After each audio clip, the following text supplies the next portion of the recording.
Hello and welcome to The Hated and the Dead with Tom Lehman. This is the second of two episodes going out this weekend, featuring leaders from Northeast Africa. Whilst the subject of the previous episode preferred to operate in the shadows, leaving the limelight for others, our subject for this conversation has been centre stage for his country's entire history. Isaias Afwerki, usually known as Isaias, is Eritrea's only ever president, having served in the role since 1993.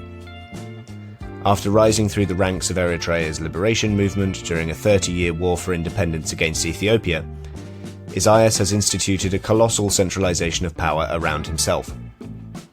Eritrea has no free newspapers, no constitution, no parliament. It doesn't even have a formal budget. The country also has one of the strictest systems of conscription in the world. Though this state of affairs is very unpleasant for the ordinary Eritreans who have to live with it, the international community would probably be happy leaving Isaias be if he left the world alone. But this isn't what Isaias has done. Since 1993, Isaias has involved Eritrea in wars in Sudan, Somalia, the DRC, and most significantly Ethiopia, where, since 2020, the Eritrean and Ethiopian governments have been waging war against the Tigrayans. This war is the deadliest war the world has seen this decade so far, and Isaias, who hates the Tigrayans, is largely to blame for it. Never more than Isaias has my guest and I discussed a single person so singularly to blame for so much harm. My guest today is Martin Platt. Martin is a journalist specialising in the Horn of Africa region. He worked as a BBC News journalist for nearly 30 years and currently works for Chatham House. Alongside Sarah Vaughan, he is the lead author on an upcoming book, Understanding Ethiopia's Tigray War, due to be released in February 2023. As well as the war in Tigray, we discuss Eritrea's colonial history, the country's long struggle for independence, and the implications of being governed not just by one group of people for 30 years, but by a single individual. Ladies and gentlemen, it's time to introduce Isaias Afwerki.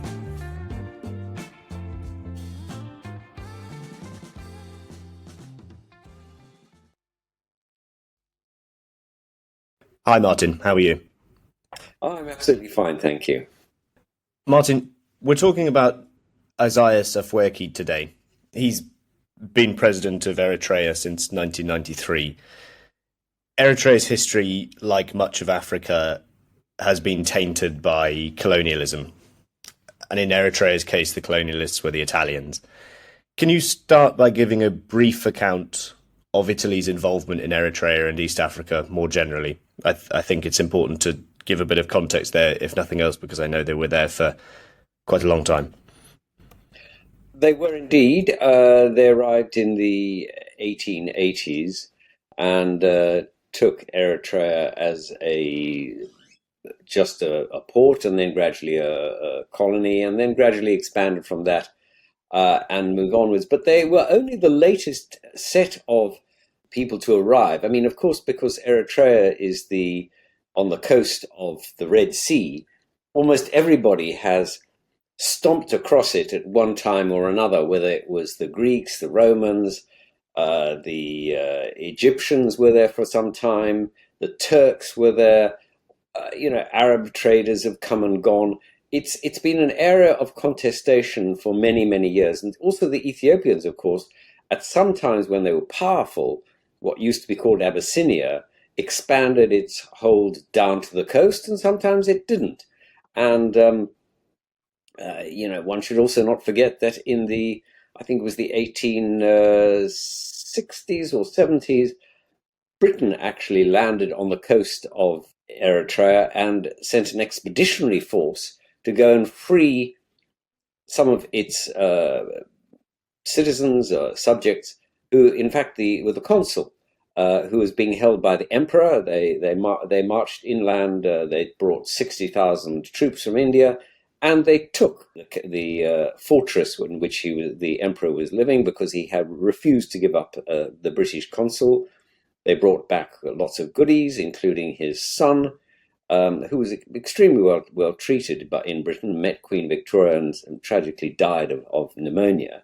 But, Britain had no interest in the area and simply left it up once they had freed their consul. So almost everybody has stood on the shoreline of Eritrea. It's one of those places that everybody takes hold of. But as you say, it was the Italians who in the 1880s expanded their hold.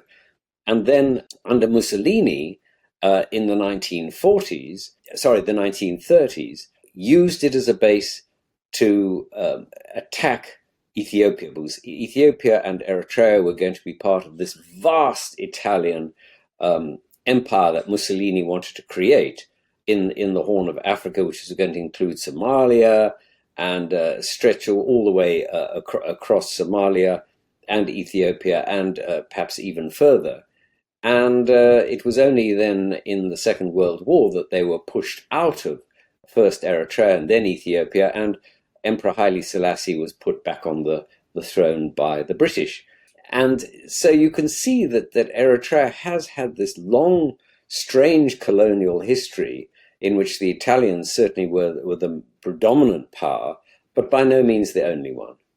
The country to which Eritrea is very much linked, and you've mentioned it a couple of times already, it's going to hang over our conversation today really, is Ethiopia.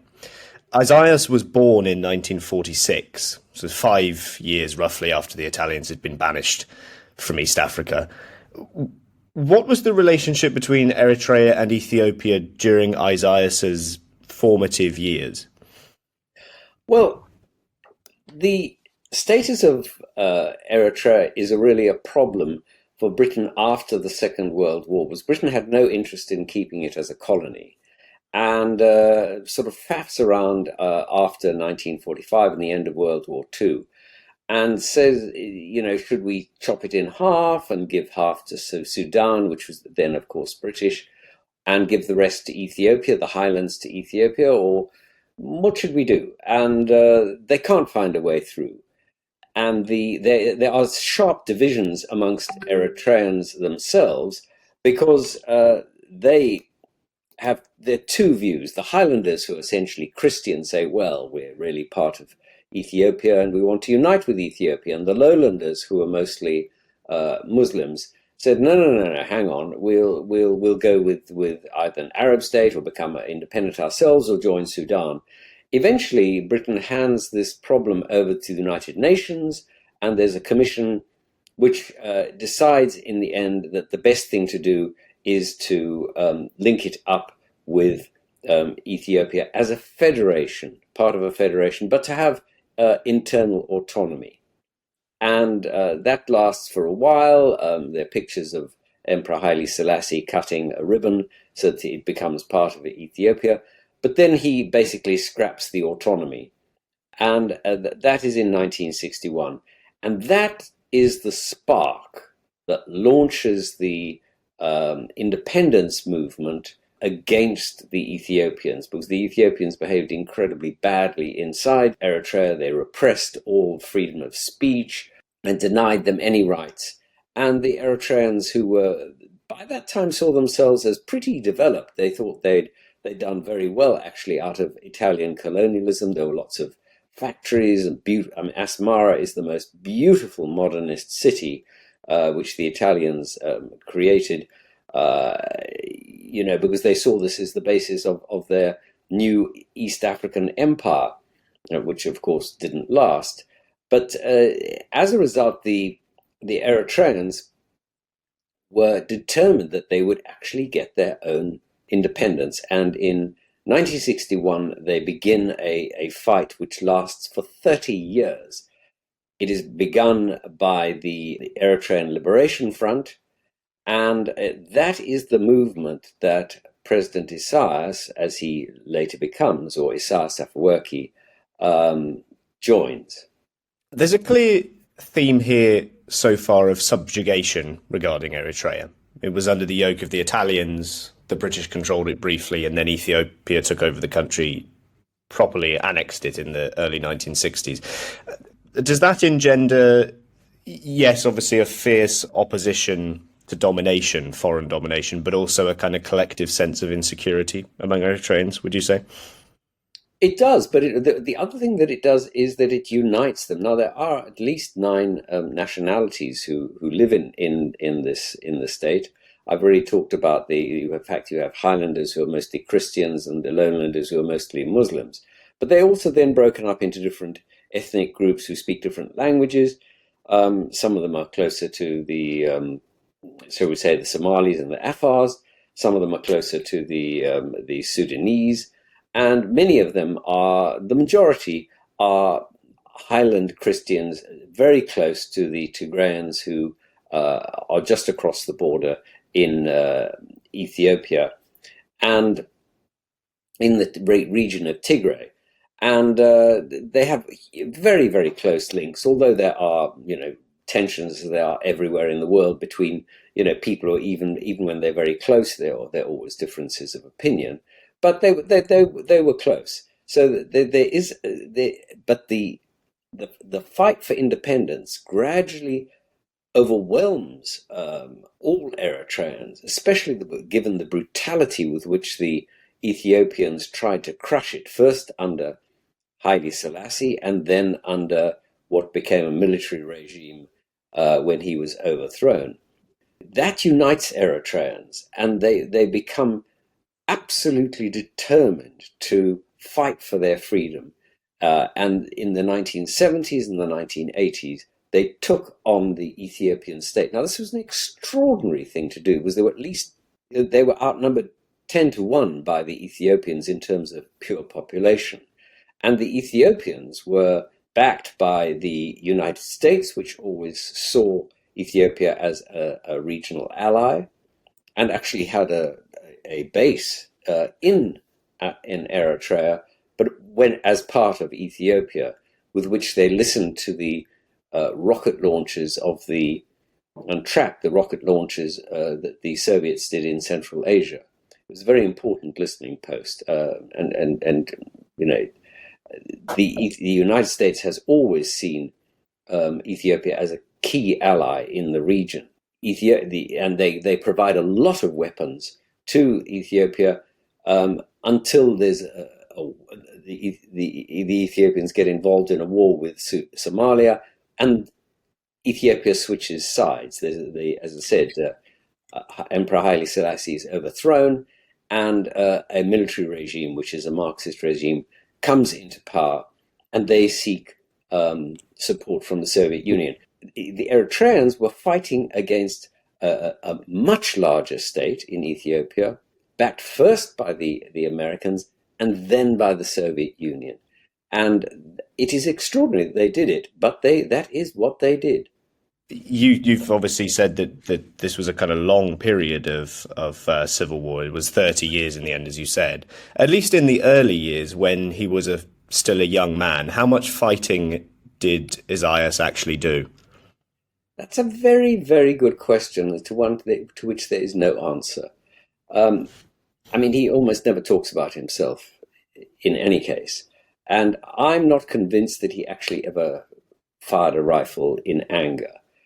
As I said, he basically goes from his school days in the Eritrean capital, Asmara, and he then, in 1965, begins studies at the College of Engineering in Addis Ababa in Ethiopia. But he drops out. And after a year, he actually goes back to the Eritrean capital, Asmara, and then into Sudan and joins the Eritrean Liberation Front. So he spends just 1 year at university. He learns a lot there. And he is then sent by the Eritrean Liberation Front to China. The Chinese gave some support to the Eritreans, and he learns, at the height of the Maoist period, a lot from the Chinese. And I would argue that was probably the most important moment in President Isaias's life, because he essentially inculcates not so much the Marxism, Leninism of Mao, although he did, but more the way in which the Maoist system of control of the population and the brutal way in which Mao, was prepared to crush people who stood against him. Let's not forget that Mao is the greatest mass murderer the world has ever known. I'm larger than Stalin or Hitler, and that in a sense tells you a lot about how Isaias gets involved and his perspective. When he returns, he then begins plotting against the Eritrean Liberation Front, of which he's a member, to form his own organization. A theme that's come up on this podcast before when studying sort of liberation movements is the limitations that military figures come up against when they try to enter politics. This was a theme about Solomon Majuru, the Zimbabwean leader who I did a podcast on. I mean, fairly early on, did Isaias set about controlling political elements of the independence struggle and the Liberation Front rather than the military elements? Do you think that was a conscious decision on his part? I think it was, but there's some things which are really endemic to his personality, and one of them is plotting. There's a interesting story told by somebody who was very close to him, both as a student in the 1960s in Ethiopia, and then who followed him into the Eritrean Liberation Front in Sudan in the 1960s. And he says that when he arrived in Sudan, Isaias met him and said, "Fantastic that you're here. Don't say a word. Don't say a word. We're being terribly badly led. This is disastrous, and we have to find a way out of it." So from the early 1960s, he saw the need to plot, to scheme, to think about political power. And he never saw the fact that he was, working with another group of people as any reason to support them, except when it suited his purposes. In that sense, then, do you think he personally was very invested in the cause for Eritrean independence, or was this entirely me? Was it just an attempt at self-promotion and self-advancement rather than advancement of the Eritrean cause? No, I wouldn't say that. I think that he genuinely believed in the Eritrean cause, and in a sense, there's a good reason for that. I mean, Ethiopia is an exceptionally complicated and difficult country to be involved with in any shape, way, or form. As leaders, ever since Emperor Haile Selassie have discovered, because I mean, in a sense, if you look at Ethiopia, I mean, to put it in a nutshell, Ethiopia began as a highland kingdom, and then with the great grab for Africa that happened in the 1880s and 1890s with the Europeans, Emperor Menelik II expanded from this base way to the south and way to the east, and turning it from, I don't know, 5, 6, 7 ethnic groups into 80 or 90 ethnic groups. And it's been unstable ever since, because you have this tension between these groups and the center. And President Isaias in Eritrea saw Eritrea as a much more united, organized force, from which he could operate. And I think that the idea that he would not press for independence while wishing to have a role in the whole of the region, I think is untrue. I think he did want independence of Eritrea because it would provide him with a stable base from which he could operate. As you mentioned, in I think 1974, there was a changing of the guard in Ethiopia. Selassie's kingdom was overthrown by a sort of communist military government, the Derg. Why did Eritrea prevail ultimately in this 30-year quest for independence? Was it, do you think, at least in part due to the weakness of Ethiopia as a unit, rather than only the strength of Eritrea? I think that's a very good question. I mean, the Eritreans did what they were extremely good at, which was to retreat to an area of the of Eritrea in which almost none of them ever lived. it was the Badlands along the border with Sudan, and they operated from there. They held only one really town. I mean, it was really no more than a village, but they were able to maintain supply lines through Sudan, and they, through amazing, really extraordinary skills, they learned how to use everything that was thrown at them, to capture the equipment, to rehabilitate the equipment, to train their fighters. I mean, I visited the area in 1980s, and in fact twice. And when it was just a small pocket of land on the border with Sudan, and they were capable of running anything. I mean, whether it was hospitals, which, and one of their hospitals was 5 kilometers long because it had to be dug into the sides of hills, almost like caves, because of the bombing from the air by the MiGs that the Soviets had supplied. They were capable of running tanks. All of these things they did, and frankly, the Ethiopians threw at them huge armies of poorly trained peasant soldiers who were just mowed down in their thousands upon thousands. And through careful strategies and exceptional bravery by Eritreans, they gradually wore down the Ethiopian machine, and then worked with other movements inside Ethiopia to outflank the government. And eventually in 1991, in a simultaneous move, which was again brilliantly planned, they took both capitals, the capital of Asmara in Eritrea and the capital of Addis Ababa in Ethiopia. And it was their Tigrayan allies who took Addis Ababa with support from the Eritreans, and it was the Eritreans, the Eritrean People's Liberation Front under Isaias Afwerki, who took Asmara in Eritrea. If we look at sort of the post-91 independence era, Isaias became president in 1993.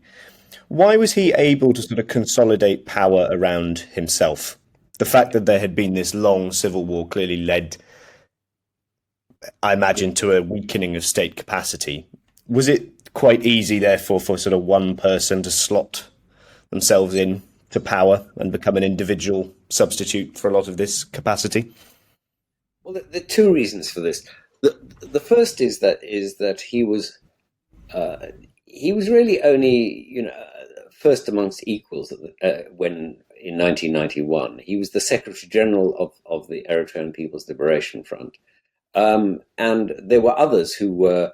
I mean, some of the actual leader of the organization was somebody called Ramadan Mohammed Noor, but Noor really had no real power. Isaias held all the real power, but there were very powerful people who were in charge of the army, you could stand up to him.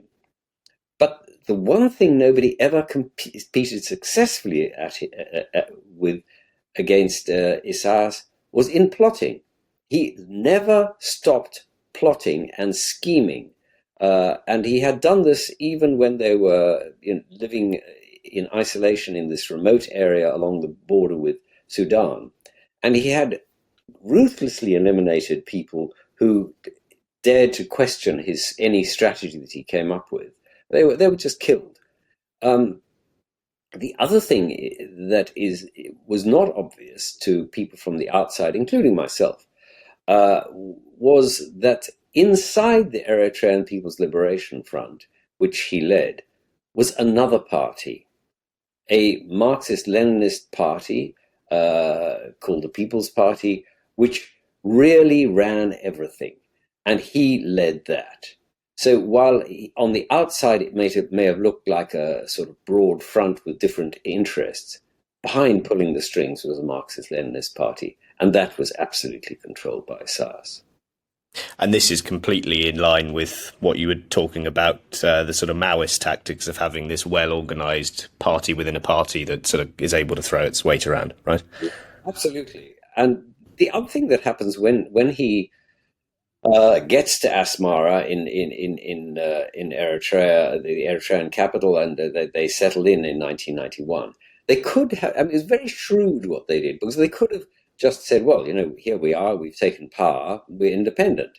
They didn't. They waited 2 years and relied on support from their allies amongst the Tigrayans who'd taken Ethiopia, for support to go to the United Nations and have an internationally recognized referendum about whether there should be Eritrean independence, which they won with, I've forgotten what it was, but 98% of the vote. 90. And it was a genuine vote, because people had fought for 30 years for their independence. So, I mean, who was going to vote against it? If you look at his presidency after 1993, it's worth pointing out that in terms of the government that he has led, this isn't a sort of run-of-the-mill dictatorship in the sense that you have a small group of people accommodating a wide range of interests. It seems as if there has been a kind of unprecedented centralization of power, not just around a group, but around Isaias himself. For instance, it's worth mentioning in terms of press freedom, international press freedom scores, Eritrea scores lower than North Korea. As someone who researches this part of the world, Martin, how easy is it to get reliable information about Eritrea and about what is going on there? It's very difficult. But let me just say this.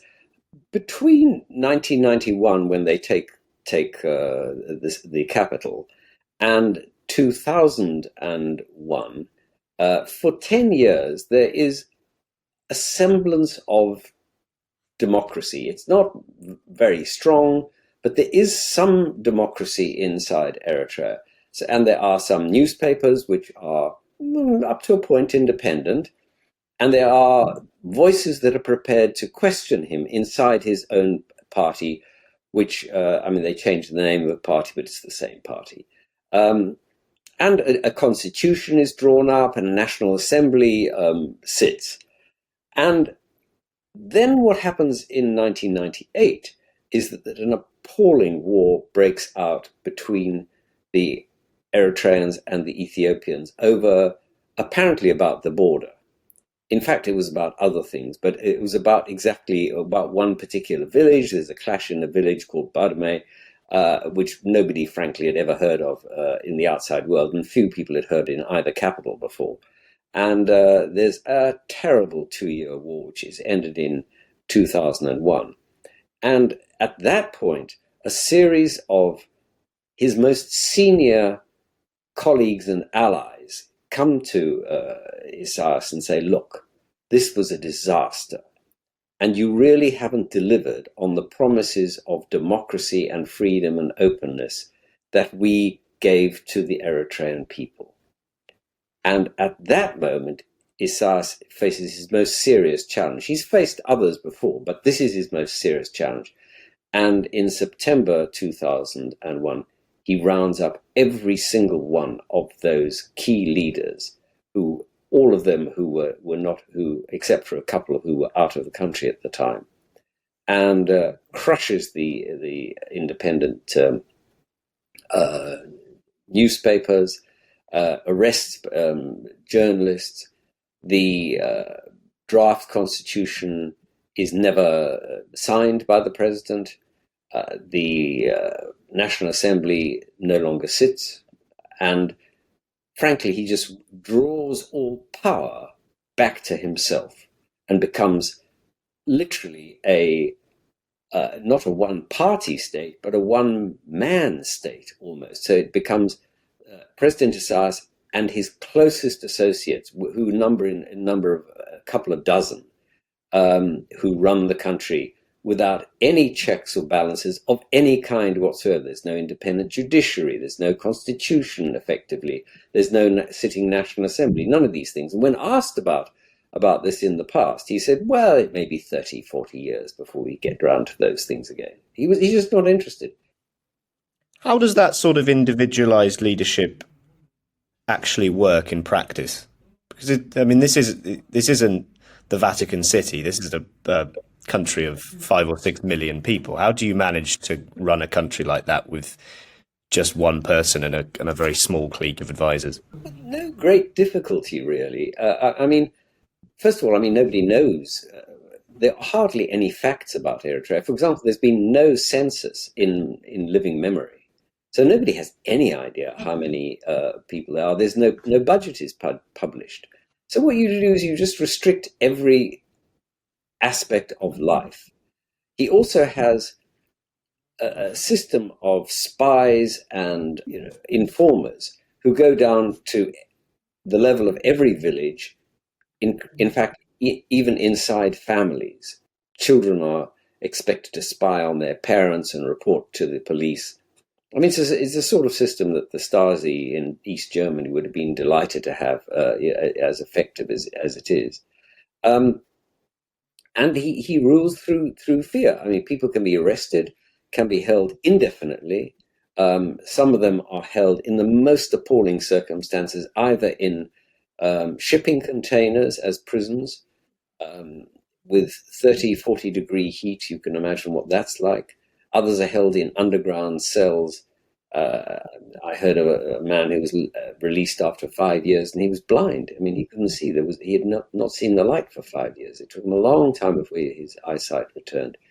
And this is the kind of way. It's a mixture of absolute brutality and the plus one other thing, which is that every child, to graduate from school, you must go to Sawa, which is a military base, and receive your final year of education there, and then become a national service conscript.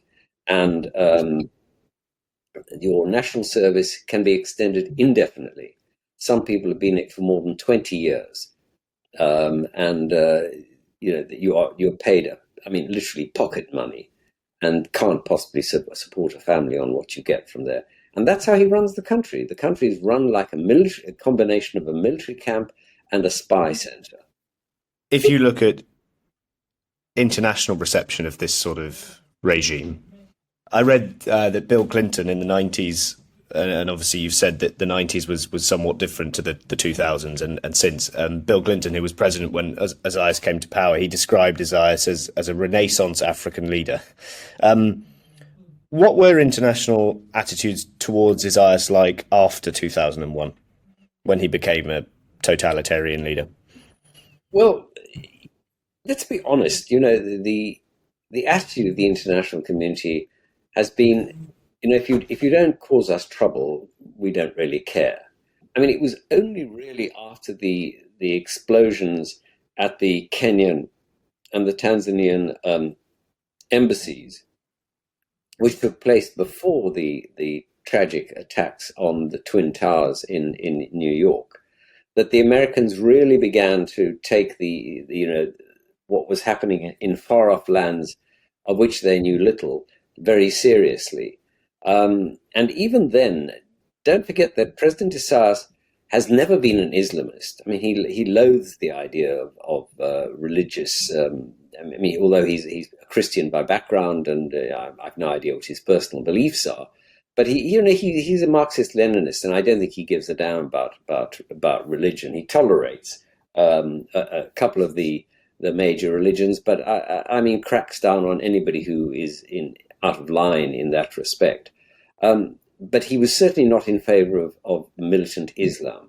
So from the American point of view, well, who cares? I mean, here's a small country which, yes, is in a strategic position because it's on the Red Sea and opposite Yemen and Saudi Arabia. But beyond that, it really had no interest to the rest of the world.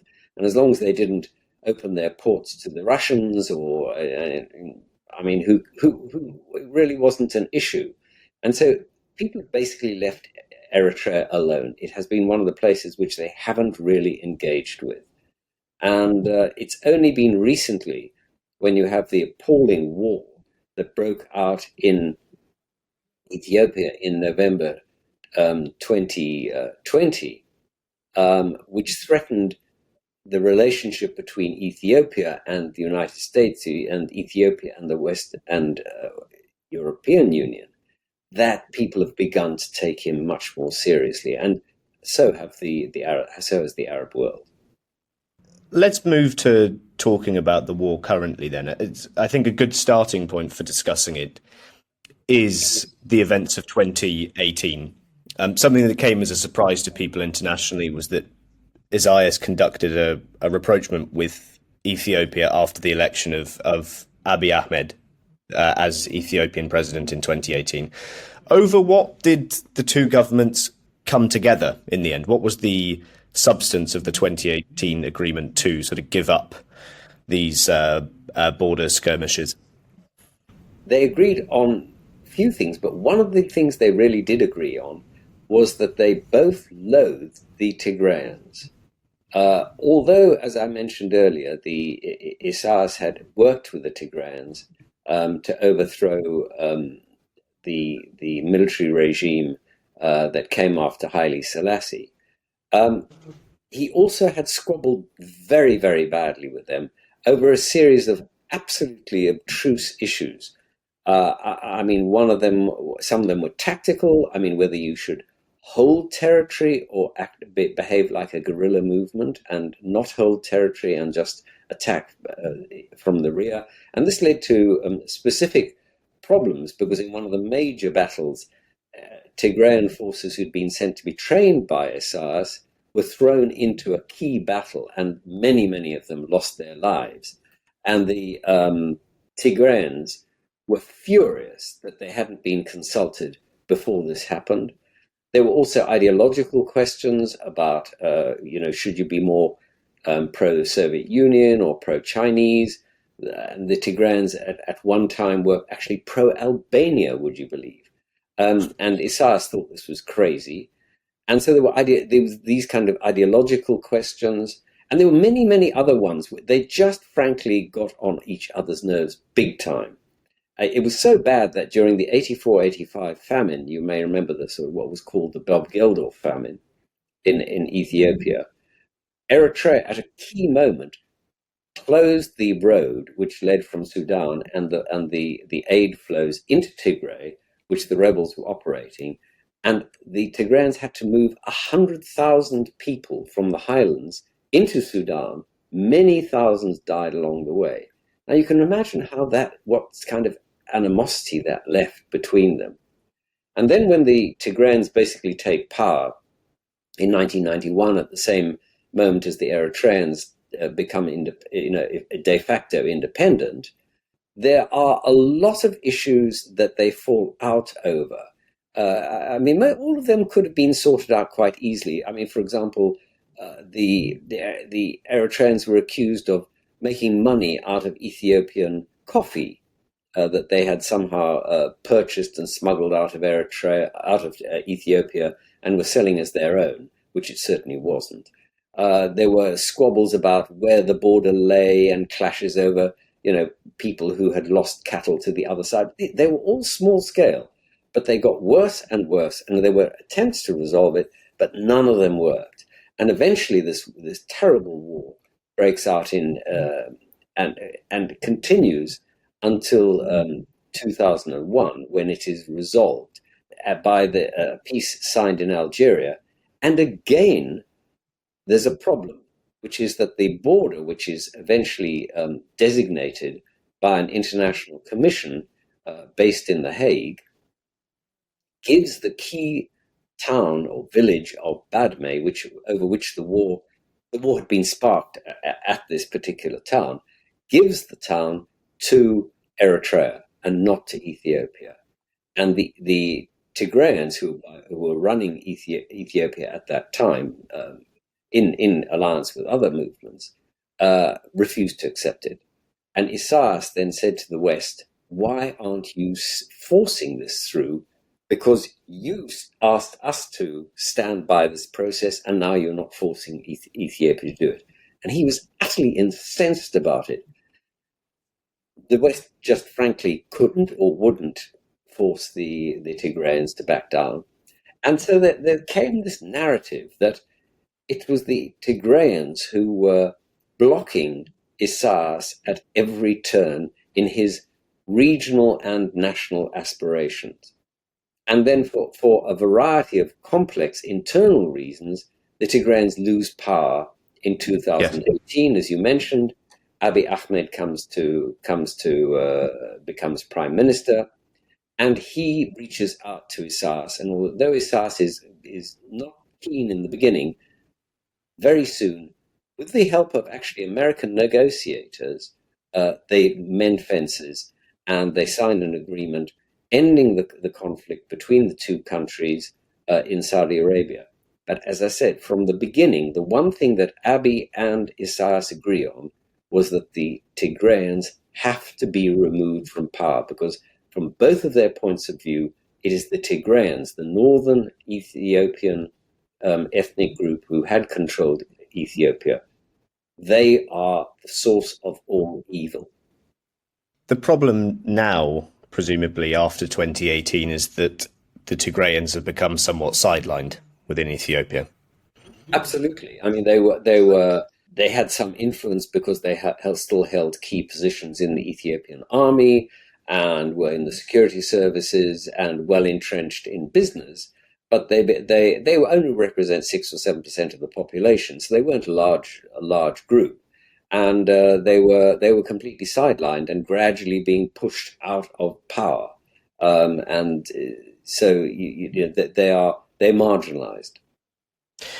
And this marginalisation in the face of a kind of centraliser like Abiy, is this the sort of short-term cause of the war that is currently raging in Tigray? I don't think so. I think that the cause of the war comes down to one thing, and that is President Isaias, or one person. Isaias had always, as I said, he was an inveterate plotter. And when Abiy comes to see him in 1998, he gradually wins Abiy over to the idea that they have to remove the Tigrayans from power, that Abiy will never have peace in Ethiopia, and that the Horn of Africa depends on this. And Isaias then brings in the Somalis as well. He persuades the Somalis to send somewhere between 5 and 10,000 troops to Eritrea to be trained, and that he then plans to use the Somali troops together with the Ethiopian and the Eritrean forces to crush the Tigrayans. And although the Tigrayans can be said to have made mistakes and errors, and you can point the finger at them for the way in which they behaved between 1998 and 2000, November 2000, when the war actually breaks out, I think that is not the real reason for the war. And the war is plotted from Asmara, from Eritrea, and basically brings in the Ethiopian forces. And both the leaders, Isaias and Abiy, visit each other's military facilities, something that is almost never heard of before, just prior to the outbreak of the war. And on the night of the 3rd and the 4th of November, there are clashes in the Tigrayan capital, Mekelle, and then the tanks roll across the borders. So Eritrea has obviously intervened in this conflict since. What is Isaias after then? Is it revenge? Yes. Is it? Yes, it is revenge. I think it is two things. I think it's revenge for the humiliation of the 1998 to 2000 war, which Eritrea essentially lost. And it is also revenge for the Tigrayans for standing up against him. And it would, if he was to win this, and don't forget that there are many forces of Ethiopia have been flown into the Eritrean capital Asmara and have been fighting along the northern border of Tigray from Eritrea. It is now suggested that the actual war conduct is being planned from Eritrea rather than from Addis Ababa and inside Ethiopia. And they are really trying doing everything in their power to crush the Tigrayans, and in particular to prevent them from having a land border with Sudan, because the Eritreans, just like the Tigrayans, remember that in 84, 85, and in the previous years when they were fighting against Haile Selassie and then the military regime, that supplies via Sudan were vital. So Eritrea and Ethiopia are attempting to prevent that land border from being closed up, from being contiguous, and at the same time trying to crush the Tigrayans who have retreated into the mountainous areas of Tigray and are fighting on something like 6 different fronts. To pick up on that, I've read a few times that one of Isaias's objectives is to sort of keep Ethiopia internally unstable. Obviously, one of the themes that we've talked about today is the fact that Ethiopia is ethnically and regionally very diverse. Is that correct? Do you think is one of his objectives to destabilize Ethiopia internally in order to kind of enhance Eritrea's own influence in the region? I think that's accurate. Isaias has always been determined to be the top dog in the Horn of Africa, and for a small country on the periphery to be able to exercise that kind of influence and control is absolutely extraordinary. But I mean, that really reflects his view of his position in the world. I mean, let's not forget that he, for example, sent Eritrean forces, about 1,000 Eritrean troops, who went with the Rwandans and overthrew the government in Democratic Republic of Congo at one time. He has waged war against almost all of his neighbors. He plotted to try and overthrow the government in Sudan. He's attacked Djibouti. He has had a war with Yemen. He's interfered with and intervened in Somalia. So I mean, as far as he's concerned, the world is his oyster, and he can plot wherever he wishes to. He's been very fortunate because he has had support from. He's always been able to find support from some or other external group, whether it was the Chinese who gave him his original training, or the UAE and the Saudis who backed him after 1998. He's been very fortunate in getting that support, and today he has at least some support from the Chinese, who see Eritrea as a great source of a potential source of potash in the years to come. The strategy he's pursuing in Tigray is risky. Do you think that there's the chance that rather than getting what he wants in terms of crushing the Tigrayans, there's a chance that the war comes home to Eritrea? I mean, it's right on the border. Is there a chance that kind of fomenting all of this instability in Ethiopia leads to problems for his own country? Well, let me answer that by saying that I recently was looking at a BBC program about the last days of Adolf Hitler and the fall of the Nazis. What was really interesting about that was that even when the tanks, the Soviet tanks, were inside Berlin, and all that Hitler controlled was his bunker and a few 100 square meters around it, the army never turned on him. He was left to finally commit suicide himself. And I think that's one of the problems with populations in absolutely authoritarian regimes, is that they have been so deprived of agency that they don't know how to resist. So, having said that, I think that you're right. I think that Isaias has thrown everything into this war. And I mean, the stories of conscription of young Eritreans are legion, and people as old as 60 and more are being thrown into the front lines. Families who the authorities think have a member who is of the right kind of age are literally thrown out of their houses if the person is not is not there when they come to round them up. And the number, I mean, I've heard from friends, Eritrean friends, that some of the towns, the hospitals, are just overrun with wounded. So the scale of the suffering is immense. And one day, if this war is lost by Isaias and by Abiy, then there will be a reckoning. But how that will happen, I have no idea. Do I take that reference to the Nazis as you saying that you think a more pluralist, functional system of government in Eritrea would not have produced this sort of military strategy? Is this intervention inextricably linked to Isaias's complete grip on power? Yes. I mean, there's no way in which a democratically run Eritrea would have allowed itself to get involved in this kind of peculiar war in which Eritrea really has very little to gain.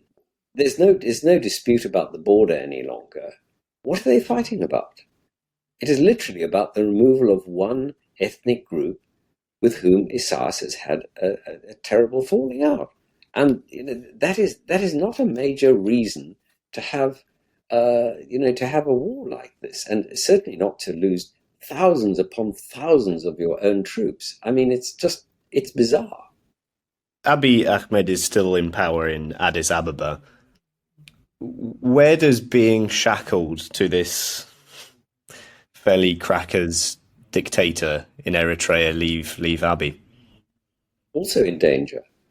I mean, he may win. I don't predict the future. I mean, nobody can. It's a mug's game, and Abiy may emerge victorious. But then don't forget that his war in Tigray is only one of the conflicts that he has at the moment. There are other conflicts in Gambela. There are conflicts with the Oromo. There are clashes in the Somali region, and so forth and so on. It's a very unstable environment. And the other thing the other problem for Ethiopia is that they're running out of money to actually prosecute this war, because the IMF has been, I think, told by the Americans, listen, you're not going to get any more cash from the IMF and the World Bank until you stop this war. This war just cannot go on.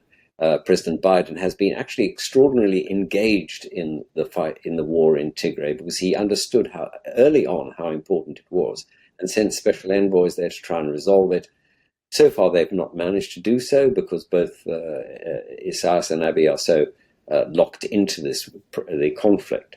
But that certainly doesn't mean that they're going to dish out vast sums of money to Ethiopia just to allow them to continue fighting the war. Within Ethiopia, is there an opposition group that if they were to take power, do you think that they could turn the tables on Isaias and prevent further bloodshed in Tigray? Look, there are many opposition groups in Ethiopia, and don't forget that last year, in about June, the Tigrayans actually advanced so far south that they actually threatened Addis Ababa itself. And, the international community was flying out. All the flights were booked. It looked as if Addis Ababa itself might fall.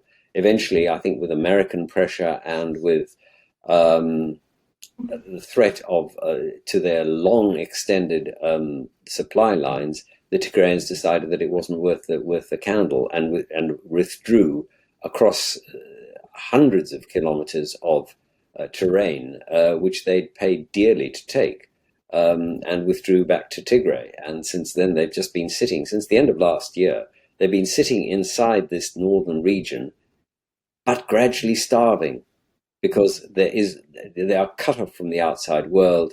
Nobody's being paid. They're not getting food or other assistance except by in dribs and drabs. And it's unsustainable. So something's got to give. What that is, I can't tell you. This seems like an immensely fluid war. It's also, by some measurements, I saw a University of Ghent research paper on the war in Tigray the other day that said if you factor in the famines that have been taking place in large parts of Ethiopia and Eritrea, this is the deadliest war of this decade so far. Um, By a long chalk. I mean, it's something, the estimates are between 250,000 and 500,000 yeah, people, which is sort of 10 times the number of people killed in Ukraine. indeed. If we return just to finish to Isaias himself, he's obviously built up this immensely centralized grip on power in Eritrea. He's also 77. What happens to that system, a system in which one person is overwhelmingly the most important person, when that person dies, which we can have to presume is not that far away? Predicting what will happen when a leader like that goes, I hope that there will be a measure of democratization. There are certainly plans amongst the Eritrean diaspora, which is very large and influential, sends back a lot of money to Eritrea, to try to find a way that will install something that is more democratic, which wouldn't be difficult since there's no democracy of any kind in Eritrea at the moment. But will that succeed, or will another military figure seize power after him? Who knows? I mean, there's just absolutely no way of predicting this. I mean, surely there's no civil society worth talking about in Eritrea itself. The only civil society is the church and the mosque, Yeah. which still exists in some form, but highly infiltrated. The Coptic Orthodox Church had an independent leader. He was placed under house arrest, and when he eventually died, the regime put in their own man, so to speak. But they do have a measure of autonomy, and they're the only organizations which really have, shall we say, grip in Eritrea. Does he have children? Because obviously, if you look at North Korea, that's what will happen, is that one of his children will take over. I mean, that has been one of the speculations, that his son will take over, but is that true? Who knows? I mean, he never talks about these things, and is dismissive of people who ask him. But I mean, he has strange attitudes, all sorts of things. I mean, only the other last year, he gave a long interview about how Eritrea had no economy. He said, "We're nothing. We're absolutely nothing. Nothing's been developed." And you kind of think, well, hang on, you've been in charge for all these years. Why have you not? But that's the sort of way I don't know if you remember, towards the end of the Nazi regime, that Hitler talked about the German people failing him. And I think in some ways, now listen, Isaias is not a Nazi. He's a vicious, brutal dictator, but he's not a Nazi. But his attitude towards the Eritrean people, and the fact that he's prepared to throw them into endless wars and conflicts, and that they should die in their hundreds of thousands on his behalf, it displays a similar attitude. It's difficult not to be concerned about the situation there, because so many of the different actors in it seem so irrational and so unstable in their position. Martin, thank you very much. That's been a very interesting conversation about a part of the world that I don't know a great deal about, and that's not talked about enough, considering the ferociousness of the war that's going on there. If people want to find more of your work about Eritrea or about anything else, where can you direct them towards? Well, Hearst has published a book called Understanding Eritrea, which was a couple of years old now.